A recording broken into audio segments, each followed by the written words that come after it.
All right, all right, all right. Okay. Hey, Maria, how's life? Yes. Life is amazing. The sun is shining. It's Friday. I cannot complain.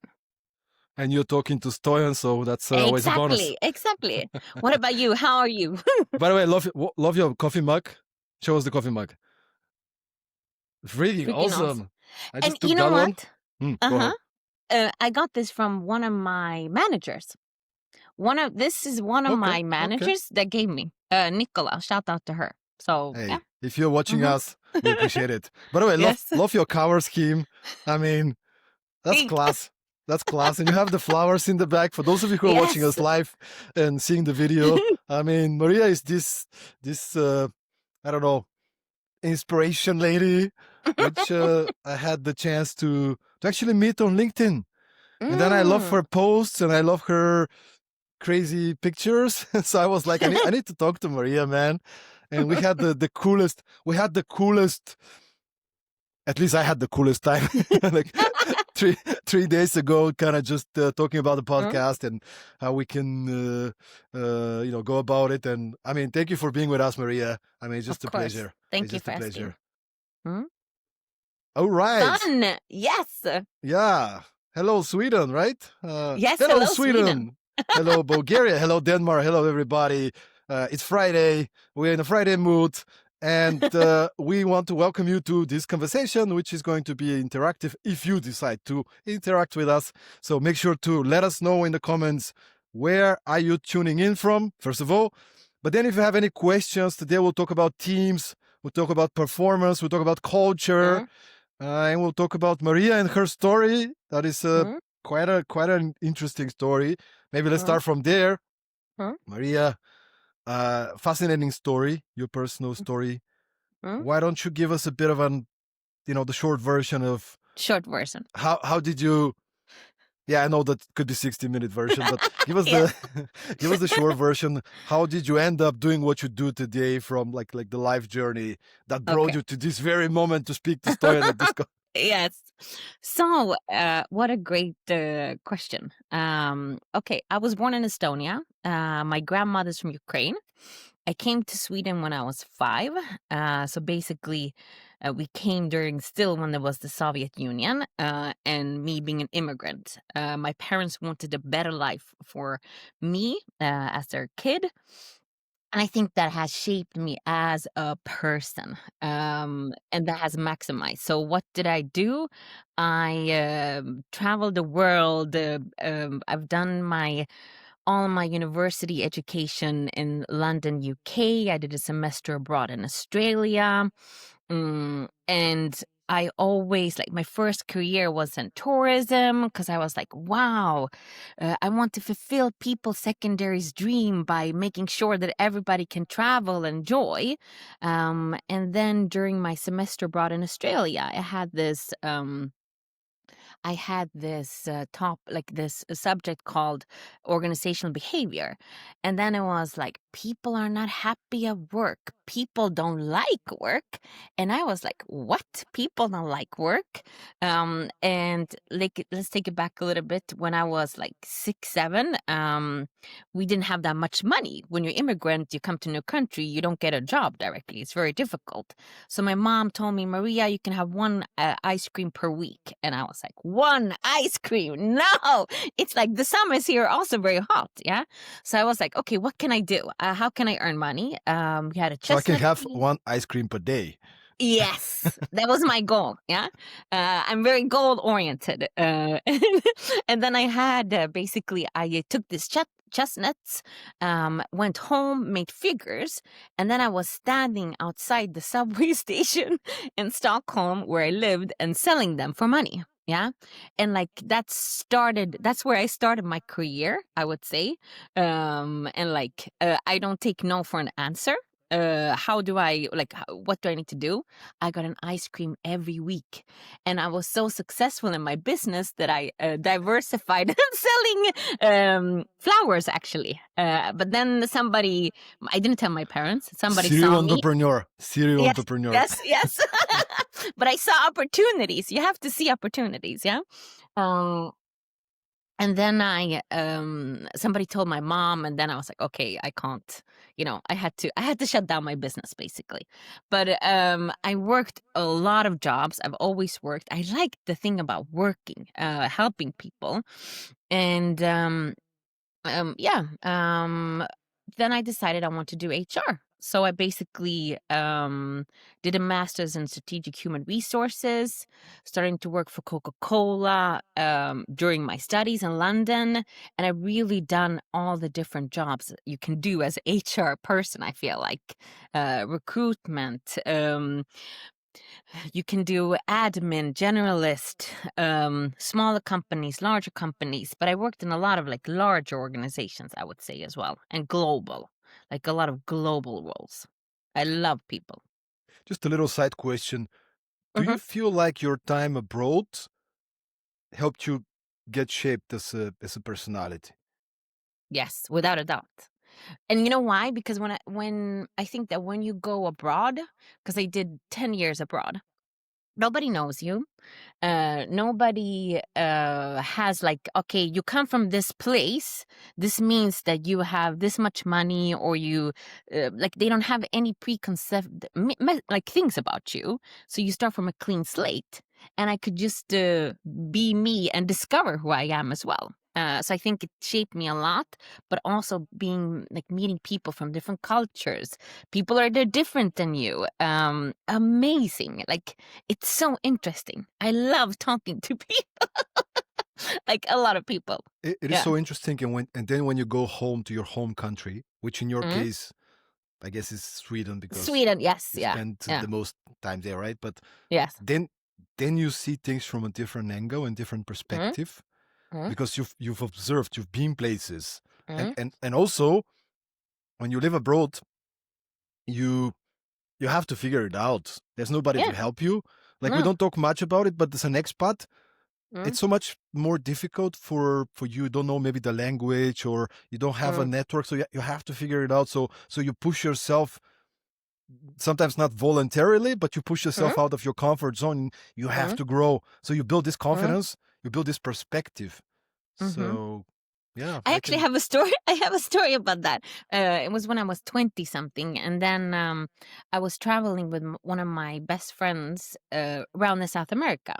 And then at that time, when I was 20, we didn't have like iPhone, and internet was, oh, you have to go in internet cafe, things like that. And what happened was that her card didn't work anymore, and then my card got copied inside a bank, and they took out almost all of my money from my bank in Brazil. So we were basically two Swedish girls traveling, but had a little bit of money on the bank, but nothing. So we had to trust strangers, like, hey, are you Swedish? Do you have a Swedish bank? Can I transfer money to you? And like, I had to figure things out. And I remember coming to Cuba, which was our final destination, and like having only Brazilian real, but coming to Cuba and understanding that um, you can't exchange any other currency than dollars, basically, and euros. But you figure it out. So it's also when you are in these situations, it feels like you can't do it, but you just have to push yourself and like act on things. Yeah, like don't get stuck. Like just don't be scared. Just the worst thing is that it won't work out. Then you go back home. It's okay. I love this mindset that you have. Mm. The mindset of there's always a way, Mhm. there's always an opportunity.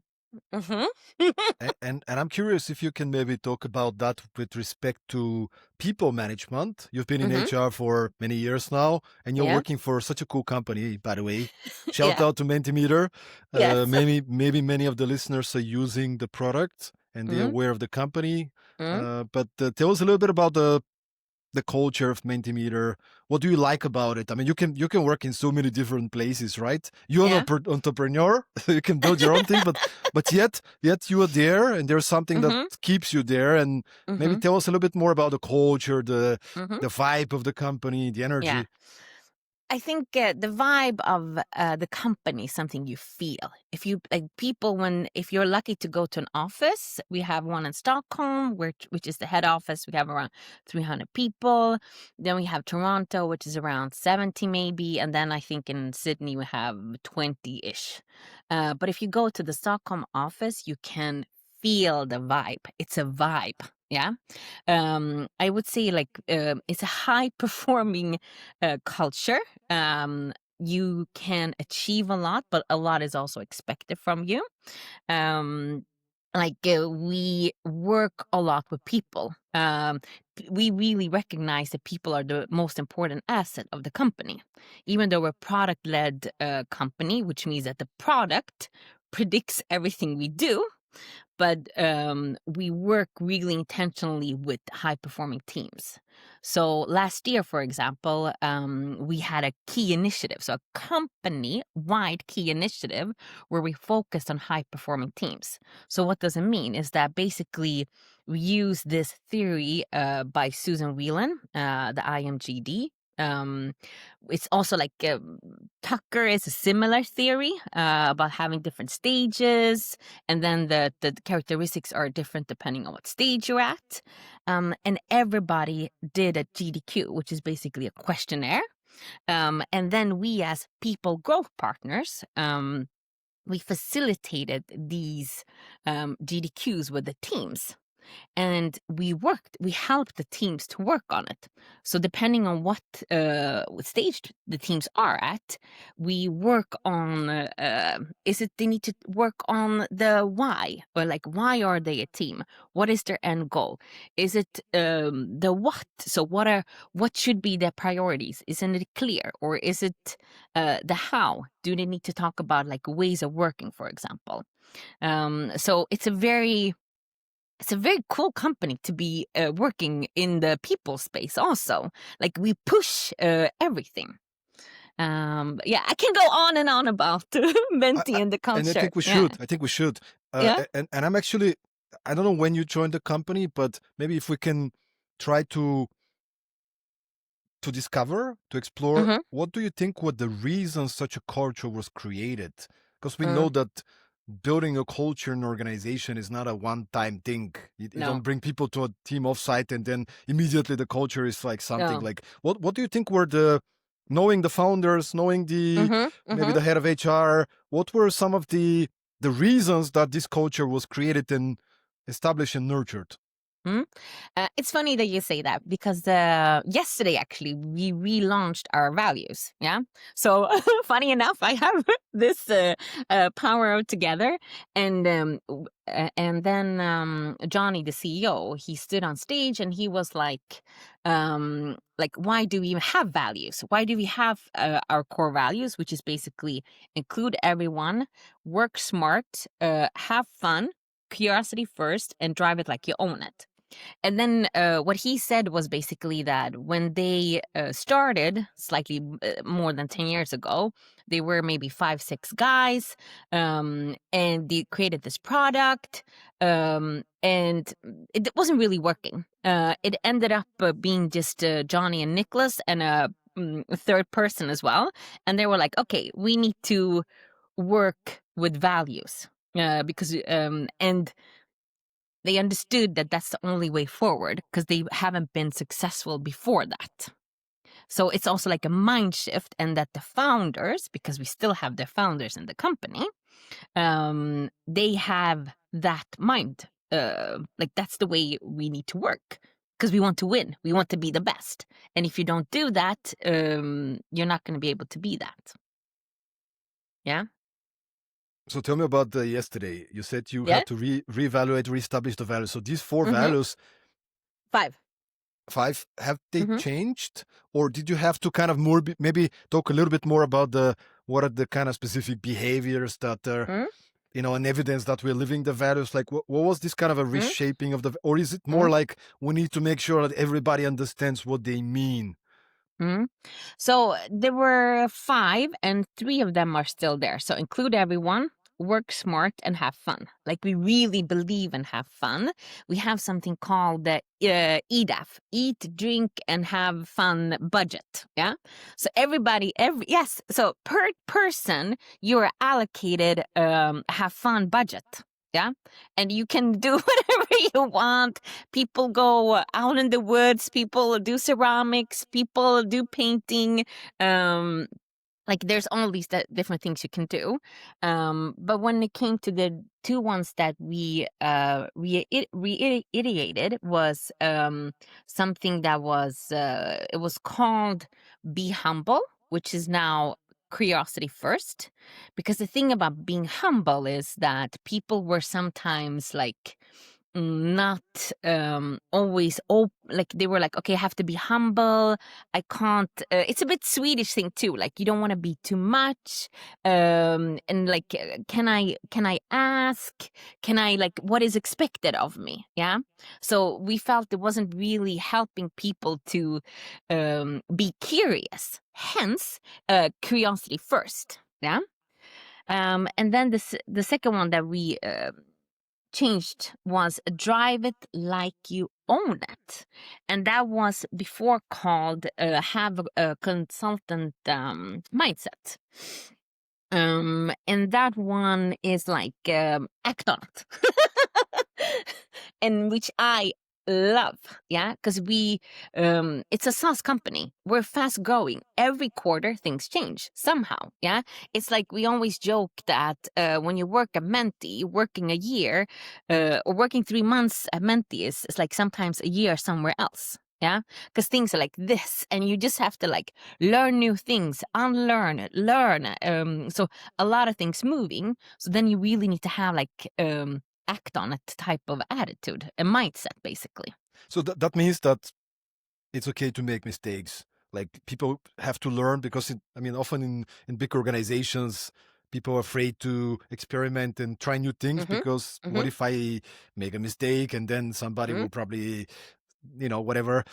So that means that the leaders of the company are okay that there will be certain percentage of mistakes being made, and that should be encouraged.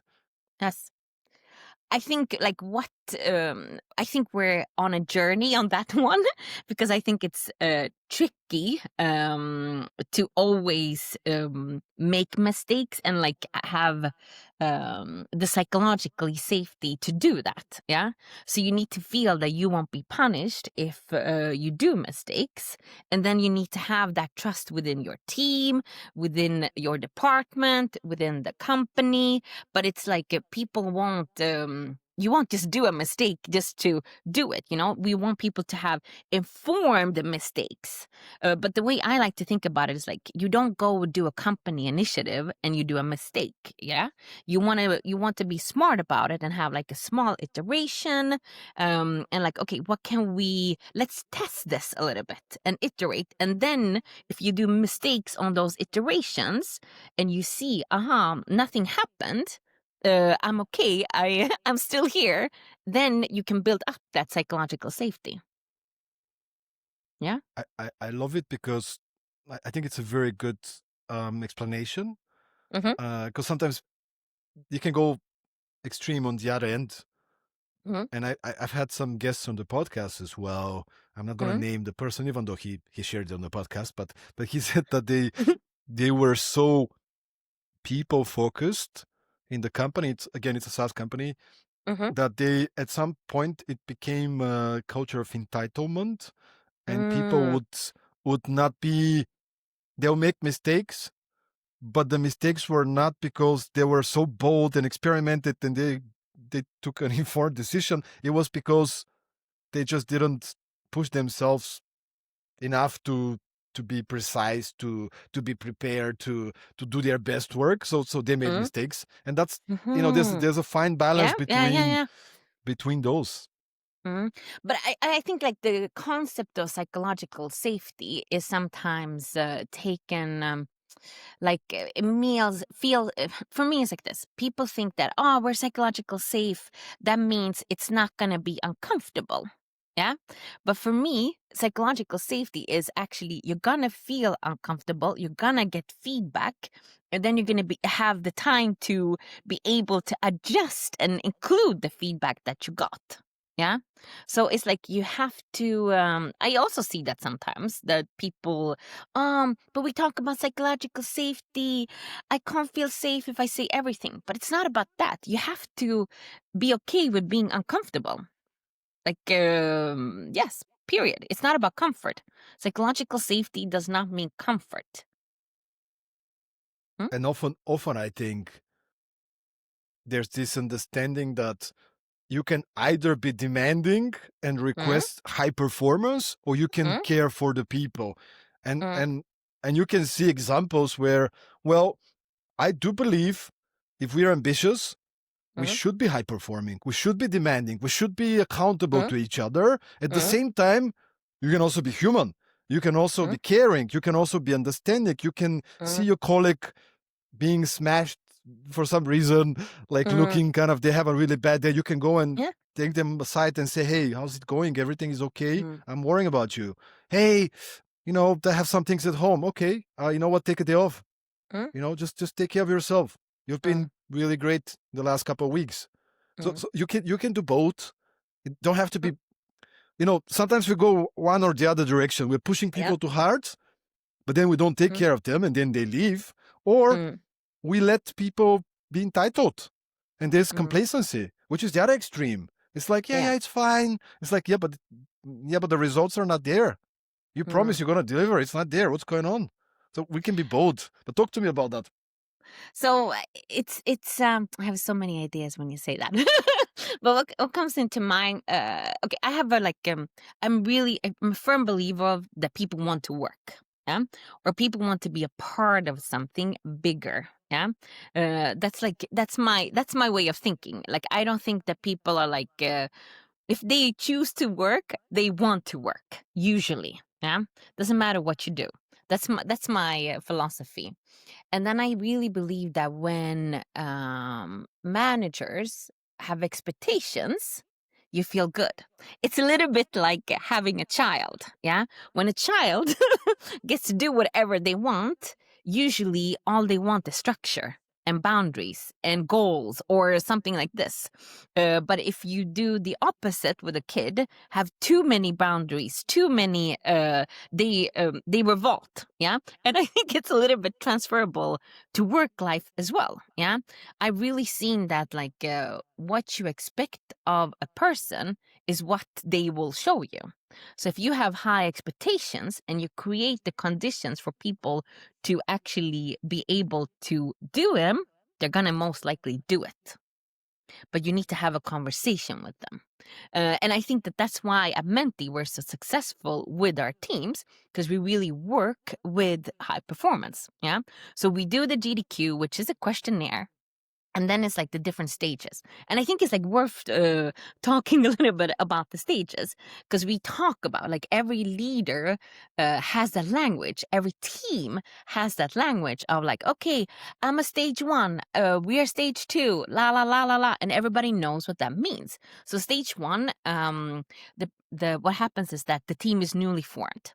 And usually the team is very quiet, very dependent on the leader. And what we say here is like get to know each other, just like you were saying, because if you have a relationship with a person, you're more likely to be able to give them clear feedback, candid feedback.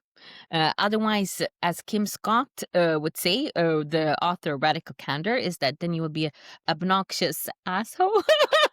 But if you have that relationship, then you know that, okay, this person wants the best for me and they don't want me to fail. But here we often say at Menti is like, this is where you use your EDAF. You need to spend that money to get to know each other. It's not only about like who am I at work, but also outside. And then it could be like what I think we've sometimes like in the people struggle with when you, you need to create those relationships is like, how do I need to be private or do I need to be personal? Because you don't want to be too private because then you'll have managers that try to fix the private things and have two private relationships. So you need to be able to keep it personal and not private. Hmm? So that's like a learning that we as PGs, so people go partners, need to coach the managers. It's about like not taking on, especially if you're a first-time manager. All you want is to be liked. Yeah, you want to fix everybody's problems. Yeah, but it's about not trying to do that. But you can still get to know people without being too private. Then in the first stage, you most likely you have high psychological safety. What happens then? Then you go into stage 2. And then people often feel like they can say different things, they can have different opinions. And here is really important that most likely there might be a conflict, but that the conflict is about process or task and not people. Because this is the danger. If it comes about people, it's really difficult to solve it. Then we have had to dissolve teams or change the leader, or like you need to do something if it's a personal conflict. So you really want to make sure you don't get into that stage. Like that part of having a personal conflict rather than process and task. Yeah. And then we have basically, when you've done that, work on it and be like, okay, these are our ways of working. Then you start to come into high performance, which is stage 3 and 4. And here, in stage 3, things are still like being being more solid. You collaborate well each other. You have certain norms. You know what to expect of each other.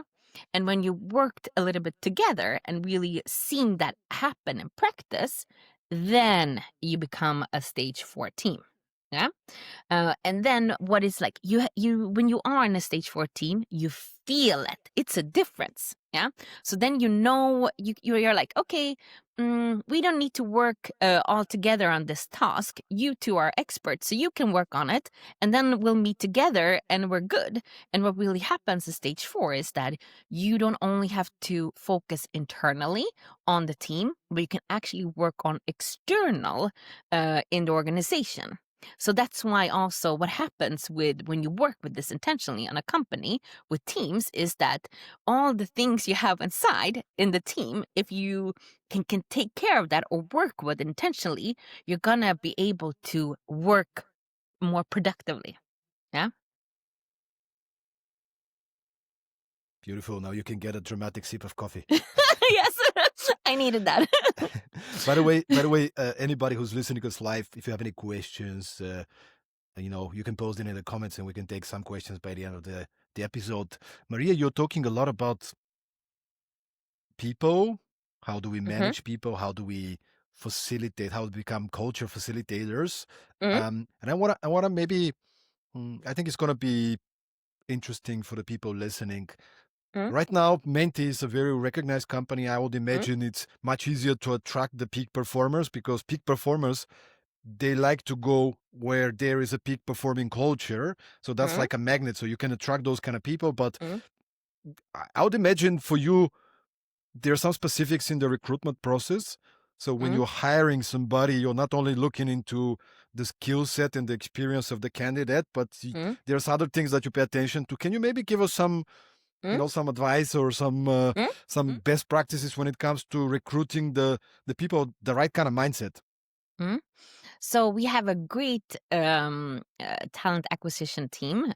Stephanie, shout out to Stephanie. She's leading that team globally, and I think that what we do is we have a very structured process. Yeah. So first we have like questions that I think everybody asks, like why do you want to have this role and things like that, and then people get tests via Alpha Labs, and then the process is basically a business case. Which is often a challenge that we would have in the team. So right now, for example, we are hiring one person in my team, and then the person is basically, everybody who's doing the recruitment process and coming to that stage is actually doing a business case with a challenge that we have. because then that could help us to understand, okay, how is that person thinking? So that's like one thing, to really have business cases, but also have like very clear frames. Like, this is the expectation. Do not spend more than 2 hours on it. And then basically we have very structured interviews. So the first one is competency, and then the second one is actually cultural fit or cultural add. And then we actually have questions that are linked to our values to really make sure, like, is this person gonna succeed? How are they gonna add to our culture? What will they be struggling with? And then what we also have is that everybody, like those that are part of the recruitment process, everybody has to say yes. So we don't hire a person if we don't all agree that they will be the right fit. And that can So be very tough and time okay, consuming. Yeah. 100%, 100% of Yes. the people need to say that. Yes. That Yeah. okay, interesting. Yeah. Yes. Yeah, that So it's sounds difficult. yeah. But it's also like you need to understand what you get into. Like, I can go up to Johnny and talk to him, the CEO. And there's nothing strange. Like, there's no difficulties when it comes to like what seniority you are, or like what you need to do in your role. Like, our culture is very open and very. So you need to understand also where you're going to come into. Yeah. Like, we want you to be successful, and then you need to see our culture as well. So the questions helps people to understand, okay, this is what Menti is as well. I Yeah. recently had coffee with a friend of mine, and Mm. she just joined the new company, Mm. and she was terrified by how bad the onboarding process was. Literally, she was Mm. just, the her words. She was dropped in a company. First day, nobody talks to her. They give her Wow. the kind of the here's your desk or whatever, and then that's Mm-hmm. it. And then she felt so alienated, like Mm. going to Mm. lunch, but she doesn't know anybody, right? And she's not Mm. the like me and you, very social kind of person, right? Like Yeah. so Yeah. Yeah. so I mean, I can go on and on, but like Yeah. she was just so kind of sad about the Mm. way that she was welcomed to the company, which Mm. was very different at the interview. Mm. And I feel like many companies are making this mistake. They're underestimating the onboarding and the first Mm. days when a new person comes in. So I wonder if Mm. you can give us some suggestions and best practices as well. Yeah. I would say that at Menti, our onboarding is amazing. Yeah. And why?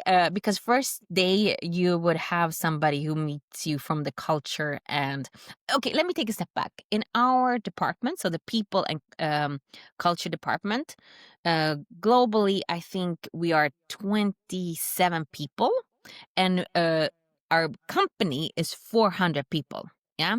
So people are important for us. And you can sense that when you have such a large team, such a large department. And what there is that our onboarding is basically that people are greeted by somebody in the work workplace team. They go around in the office to get to see, this is because we also have free lunch Monday to Thursday, because we want people to mix and get to know different people. We also have, it's vegetarian lunch because we think about the environment, and you need to think about people that come to this place called Earth after us, and they really take care of them the first day. And then we have a very, again, quite structured onboarding. You actually get to meet the founder. They do the story. You get to meet either as a department head or somebody from the leadership in that department, and everybody will host a session. And we all use Menti. Everybody uses Menti, so it's also very interactive. And then we have different sessions like value session. And what do we do in that value session? I've actually hosted that a couple of times. It's basically, can you imagine you start a new company, and then we spend 2 hours, and in that 2 hours, we have a workshop with values.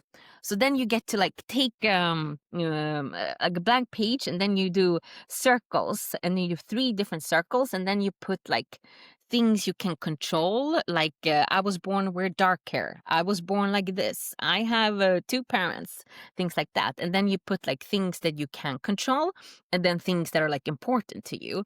And then we also talk about like what are different values, and then we allow people first to take 10 values that they think is important. Then we say, okay, 5 values, and then we force them to take like 3 values, and then it's like we talk about them. And usually, very, very often, it goes together with our company values, or you can see similarities to that. And people are like, okay. So it's like we work a lot with values as well when it comes to that, even on the onboarding.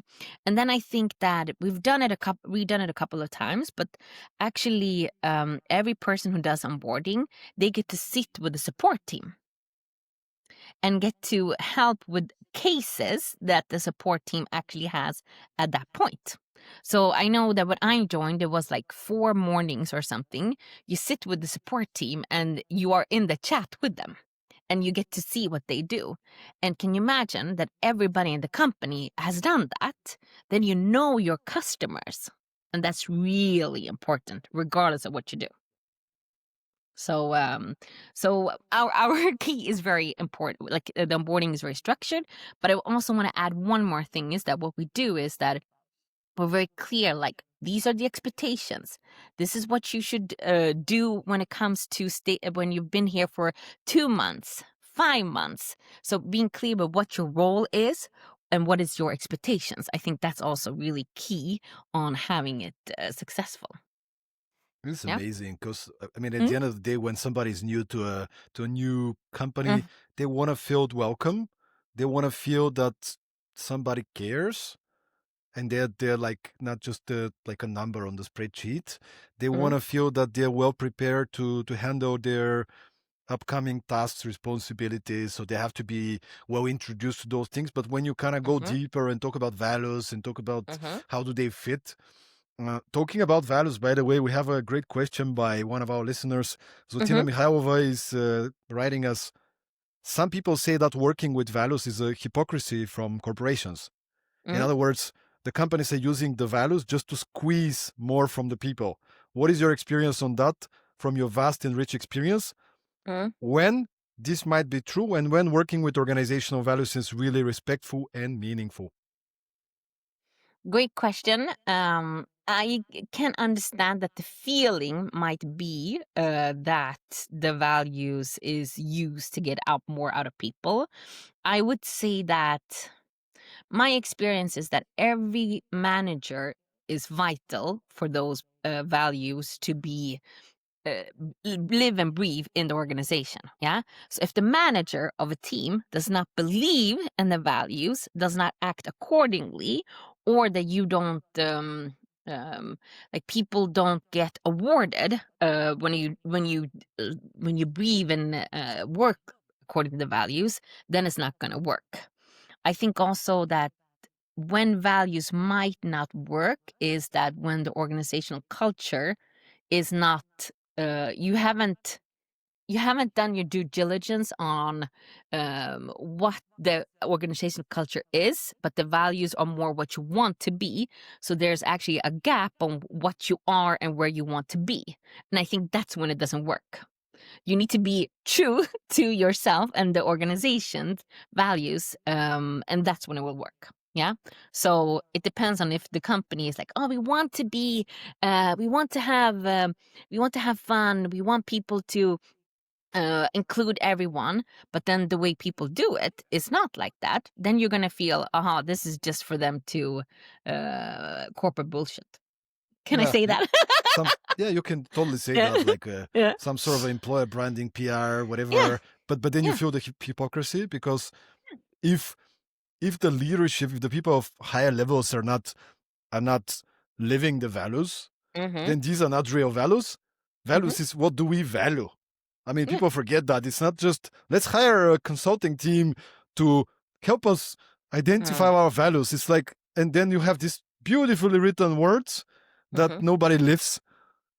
And then the other part is, as you talk about it, you have to invest in those things. If Yes. if having fun is important to you, then you Mm-hmm. have to encourage it. You might have to put in some budget and resources in that. Yeah. It Yes, might which it we might do. have to be, which you do. Yeah. So otherwise it's like, yeah, the management is bullshitting and kind of. Mm-hmm.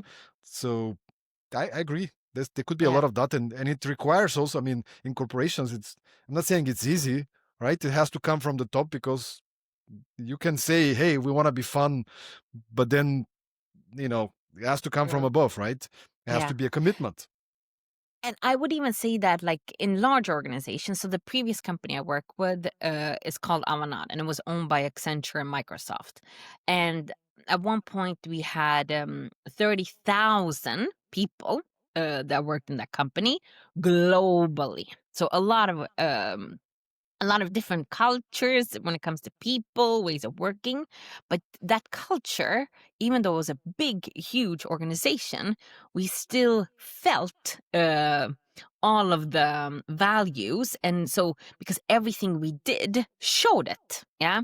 So the way we did performance management, the way the benefits were, the way the offer we had for people when it comes to education and learning. So, like, it's so important that everything you do, the ways of working, it incorporates those values. And I would say that even large organizations can do it as long as they have a system to it. Yeah. So it's not only about smaller companies, because you can think like, to a certain size is going to work. No, I would even say that large organizations can do it. Yeah. Like at Coca-Cola, sales and marketing were the two most important departments. And they got everything, what they did was for those two departments. And you can feel that. Yeah. Mm? Thank you so much, Zlatina, for a great Mm? question, and for being with us. Um, I wanna continue with a little bit, kind of to turn the side a little bit. Mm? Um, what is your what are some of the, let's say, in the past 12 months, some of the challenges and the struggles that you've came across as a gardener, as a guardian of this type of culture? Mm? Can you think of some kind of situations, or some kind of a, you know difficulties, challenges internally, maybe with some manager, or that Mm? was not living the values, or that was on the way for high performance to happen? And what Mm? did you guys do? How do you approach such situations? Mm? Mm, I don't know if there's like values that they didn't live up to, but I'm thinking about a team that was a stage 4 team. Mm. And then I think the mistake that sometimes high performing teams do, or teams do, is that, we're stage 4 now. That's okay. Then we can just like not work on the team things. And then you almost take like a backseat drive to it. And then this team they had collaboration struggles with other teams within the team. So then we needed to basically we had to do a GDQ with them, but also after like a conversation with the manager, like, it's not working that well. And then we understood that they became too compliant in where they were, and they weren't putting in the effort. And then we basically needed to um, have a workshop with them and talk about like ways of working, because it's also like, just because you've done a way of working workshop a year ago, it does not mean that we done it once, tick in the box, it's okay. No, you need to redo it, revisit it as well. So that's like something that we had to do. And then I think sometimes what people forget is that in high performing teams, there's also stage 5, which is termination. And what does that mean? It means that, like, if the leader has left, or we're going to change the leader. I had one team that the leader quit, and it had been quite a dysfunctional team. And in order for them to actually go to a new team and for them to have a positive like change, like you almost need to like have a new chapter. Yeah.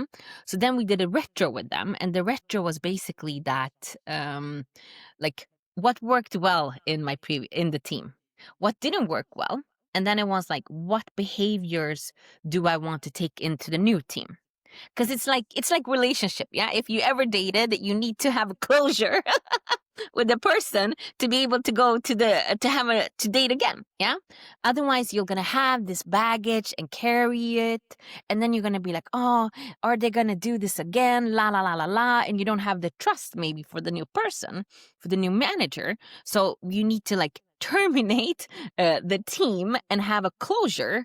So that is also like an important thing to do. I know it sounds like silly, but it's psychologically so important, because people need to close a chapter and start a new. Like chapters can be very long, but they will come to an end. Yeah. It's we had a very interesting other guest on the podcast, co-founder of a company called Lean Plum. They did an exit, got acquired from another company. Momchuk Kurchev is his name. It was based in Silicon Valley in San Francisco. And he said ever since from the start of the company, one of the main priorities was to make people like each other. They don't have to be friends per se, but they need to like each other. So they invested a lot of time, energy, and effort into creating opportunities for people to like each other through setting them up for lunches that they pay for, organizing different activities, creating situations, and even in some ways setting ambitious goals and then putting them together to try to reach these goals. Because when you have this higher mission together, that's where you can get closer together. So but for them it was like a strategic decision. We need to make people to like each other, because then they will perform better, and then less people want to leave the company because all your friends or all your people that you like are there. It's a kind of so I wonder if you can maybe also what's your take on that? Like, should people like each other? No. I don't think that people need to like each other. I think people need to understand each other.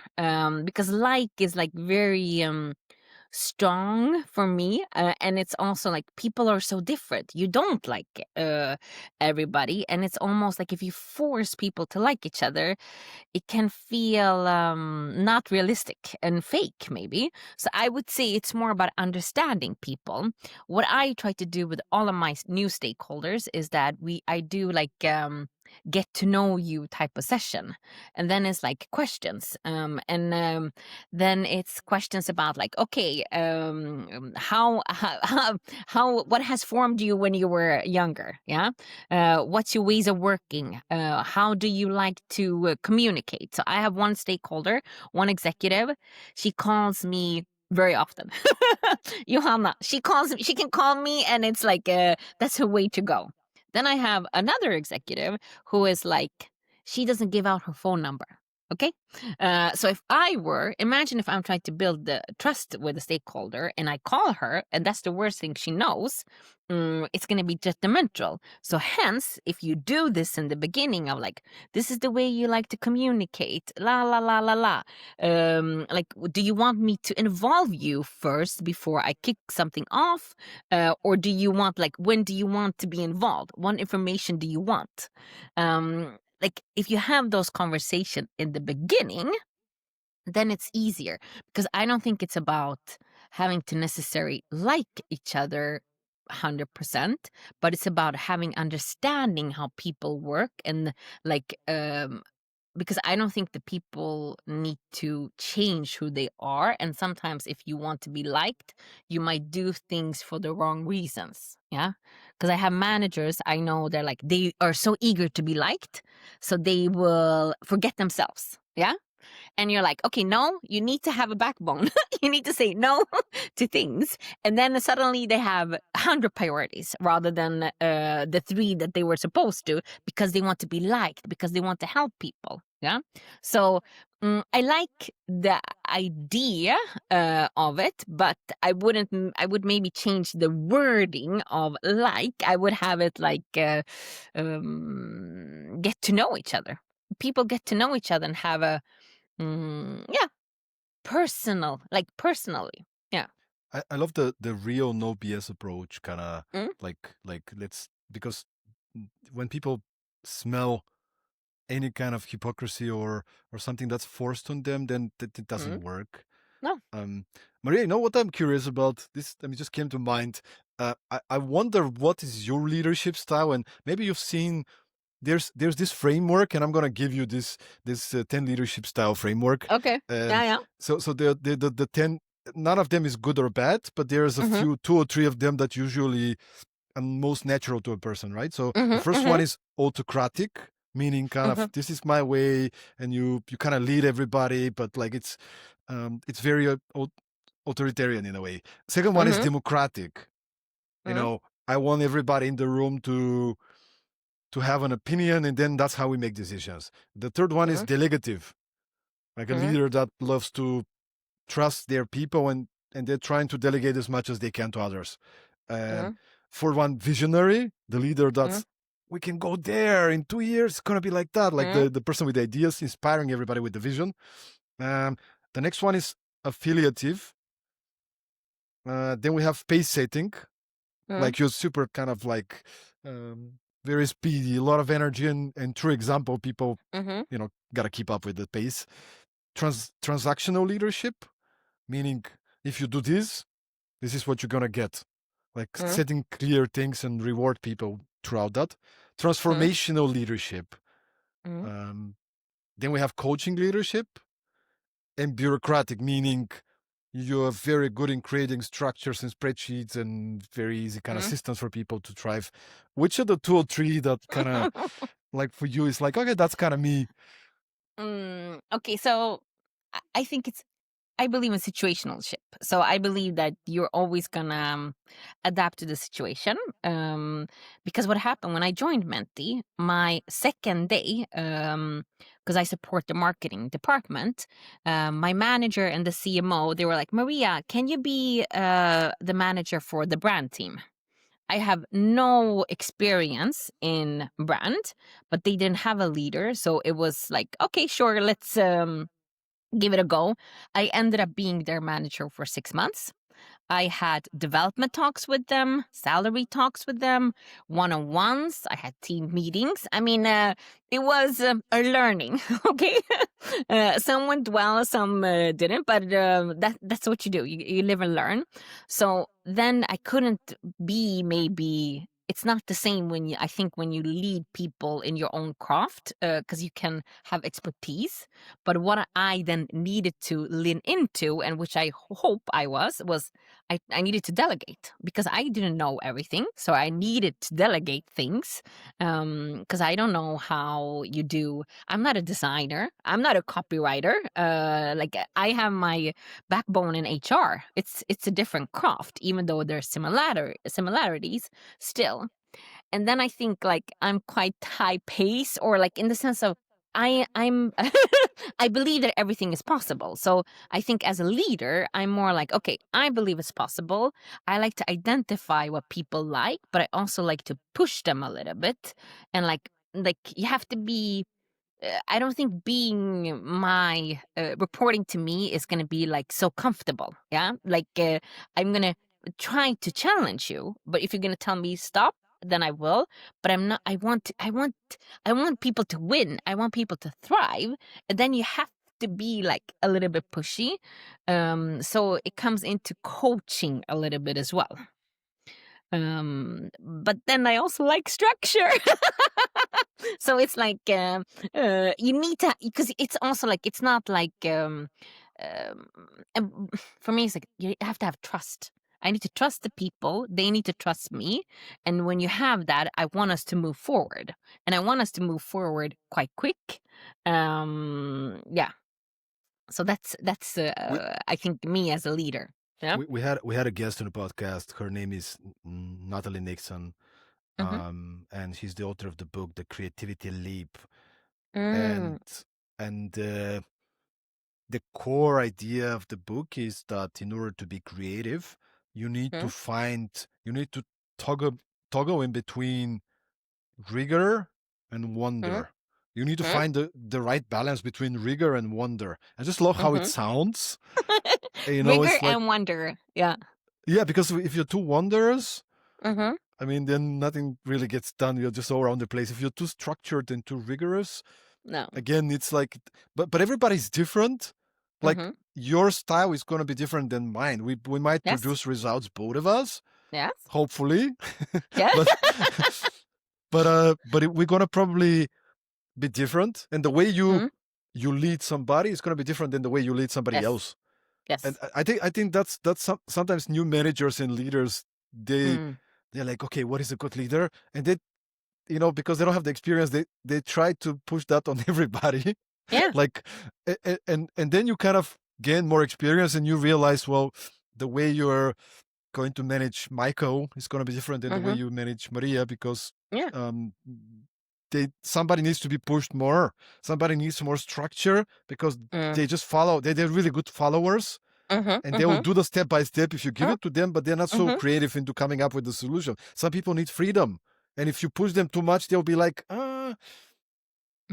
But that's why you need to get to know them. That's why the ways of work, or like the get to know per type of exercise, is so important. Like I have the team I'm a part of. Half of them are very creative. It's like they talk about ideas that are like everywhere. Like they're so visionary, and I'm like, woo! Like sometimes I'm like, okay, what is the end goal? Like what do we want to achieve? And they're like, no, but we want ideas. And I'm like, okay. So it's also like, but then I recognize that, they recognize that, so then we agree that some exercises we don't like, some things we don't need to ideate together. Yeah, it doesn't mean that I don't have ideas. It's more like, for me, I don't want to do anything if there's no end in mind. Like I don't like to do something just to do it. Like I like working, but I want to have an end goal. So that's the thing. Look, this podcast is called Productivity Mastery. Yeah. One of the core things about productivity is that before you start doing anything, you want to get clear what's the outcome, what's the objective, and then you build it backwards. What's the most effective way to get there? Yes. That's simple. But of course, it doesn't always happen, especially for some people. It's not very natural. No. So. And then it was one thing you also said. You said something about like that new managers, they don't understand that they need to adjust and be situational leaders. I think for me, and this is going to be tricky, but I believe it's very difficult to be a better manager without making mistakes. Yeah. So I believe that managers have to do mistakes. Like, look, I love to read. I have hundreds of books. I read a lot, but it's not a book that's going to make me a better leader. It's when I get to practice it in person with with somebody who's reporting to me or a stakeholder. That is the real test. And I think sometimes we need to allow managers to fail, but the managers also need to be okay with failing. The tricky part that comes here is that when you do something wrong within the business, sometimes it's more acceptable. Yeah, like, okay, we lost 10K. It's of course not nice for the business, but it's sort of easier to go past.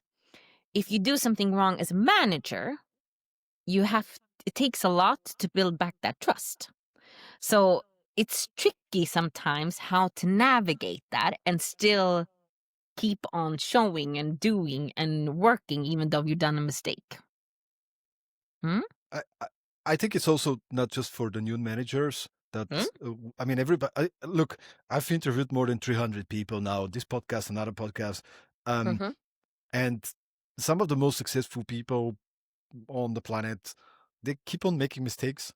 You and me, we keep on making mistakes. Of I mean, course. we might be teaching this stuff. It's like, I mean, we keep on making mistakes. Sometimes I have a conversation with somebody from the team and and I'm having my best intention. I think that's the important thing. You need to have a best intention. Yes. You need to have the intention. I want my team to thrive. I want the people to feel comfortable and well, Mm, and I want them to grow as mm, professionals, and I want them to contribute to the company and to my success as well, obviously. mm, But sometimes you have the best intention, and then you have a wrong approach in a situation, mm, and then you go back and you're like, oh, maybe I should have done it differently. And I feel mm, like here's where I know that's a topic that's been talked about a lot, but vulnerability comes in, and it's mm, uh, from my experience, it always helps me when I don't know something, and I'm open, and I say, guys, I think we should go there, but I'm not really sure because that's not my mm, area, and I'm gonna need you mm, to back me up. And mm, maybe we might make a mistake because honestly, I don't know how to go about it here. Like mm, vulnerability from a place of strength, mm, not from a place of victim. Very important, because some mm, people say vulnerability is a strength, and then they're like, oh my god, well, like, no, that's mm, victim. That you're mm, being a victim. Vulnerability from a place of strength, I think it can lead you to so many places, especially if you're a new manager. And like you push the pressure down when you can mm, go and say, guys, I'm new at this role, gonna need your help. I trust you. I'm going to mm, be making decisions. Sometimes you might not like them. We might make mistakes, but I need your help to back me up, and we go together. So mm. I mean, just having this conversation, it Yeah. kind of, you know, and then hear everybody else, and we're going Mm, back to get to know your people. mm, What are they motivated by? mm. Everybody's motivated by different things. Some people are more Yes. ambitious, some people are not. Some people are more safe. Mm. You can use them differently. So And you uh, need everybody too. That's the thing. You need them all because you need some people that can take care of the groundwork. Then you need people that push things as well. But the thing is that it's better to have a more diverse team when it comes to personality as well, not only background. But like it's good. It you don't if everybody agrees and thinks that everything is a good idea. I would be like a bit scared. Yeah, like we had a different episode. no. We had a different episode called "A Team of Peak Performers versus a Peak Performing Team." Mm. Mm? Because you might bring all Interesting. this, we can Yeah. bring all these A players, put Mm-hmm. them in a team, but you didn't think about it from a team perspective, Yep. and maybe everybody's super competitive, a little bit more ego, Mm, and they don't work really well together because you mm. didn't think about the team angle. You just thought about, oh, these are great people. Let's just get them to work together. Ted Lasso. Have you seen Ted Lasso? Let's be honest. It's the best thing ever. And he really, I think, like, even from a people perspective, Ted Lasso, do you know what I'm talking about? Ted No, Lasso? I'm Have you not. seen the No, show? no. Oh my God, Stoyan! Now you have 3 seasons in front of you. So this is the guy. This is an American guy. He's like Okay. the storyline is it's American guy. He's I think a football teacher back in the States, and then he comes to the UK, and then he basically, oh my God, Stoyan. And That's then my he to-do list basically, now, right? yes, but put that down.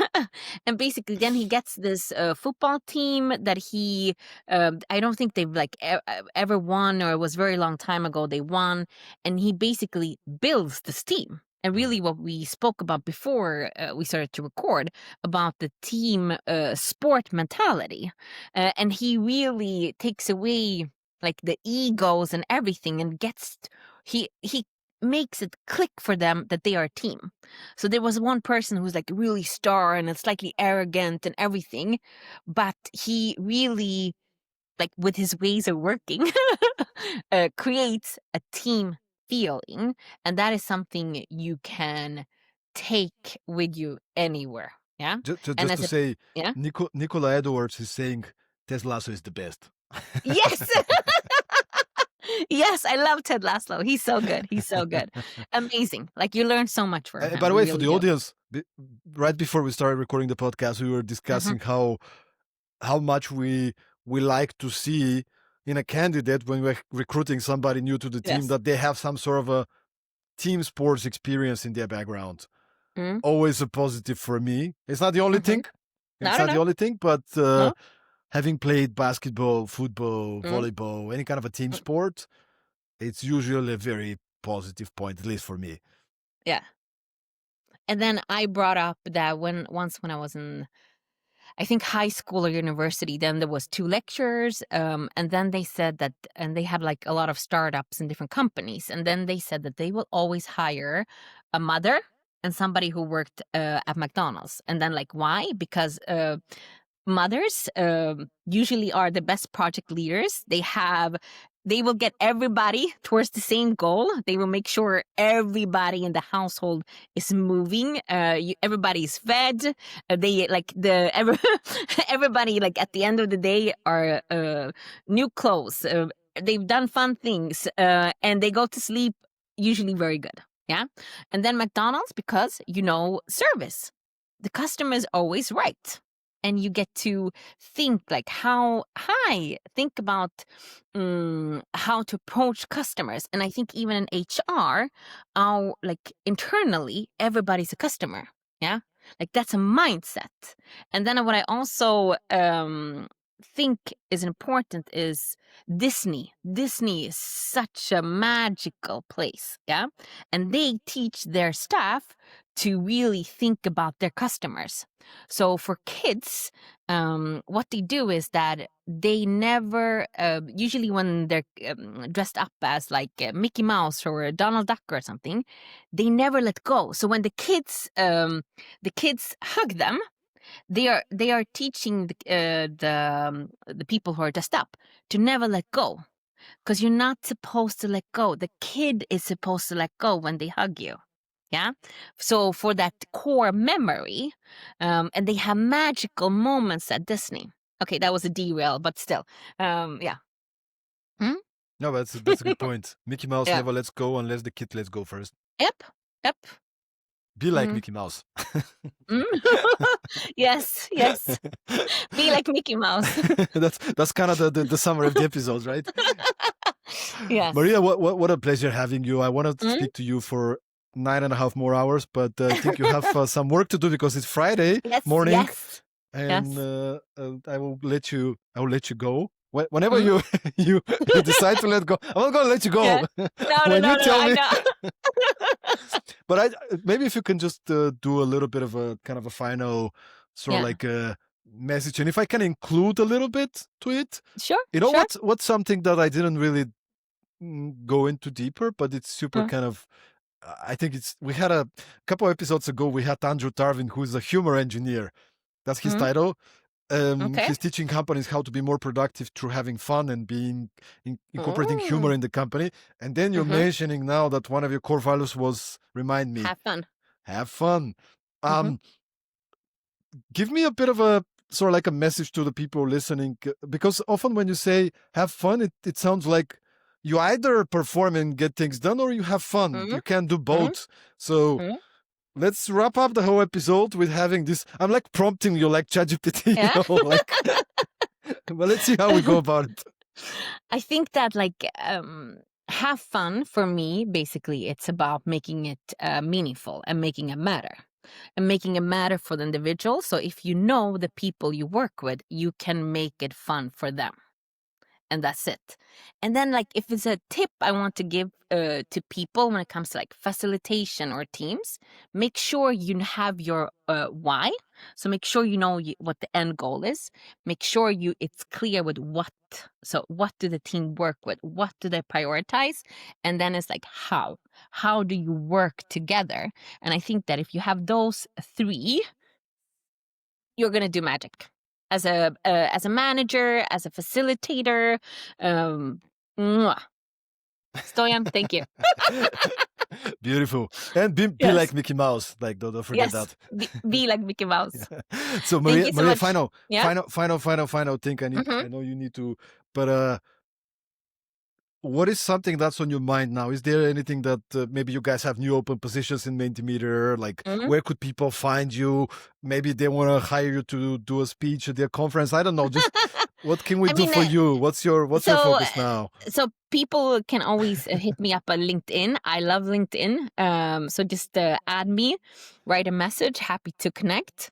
And then we are hiring actually for my team as well. So if you want to be my colleague, you can definitely apply for that. Yeah.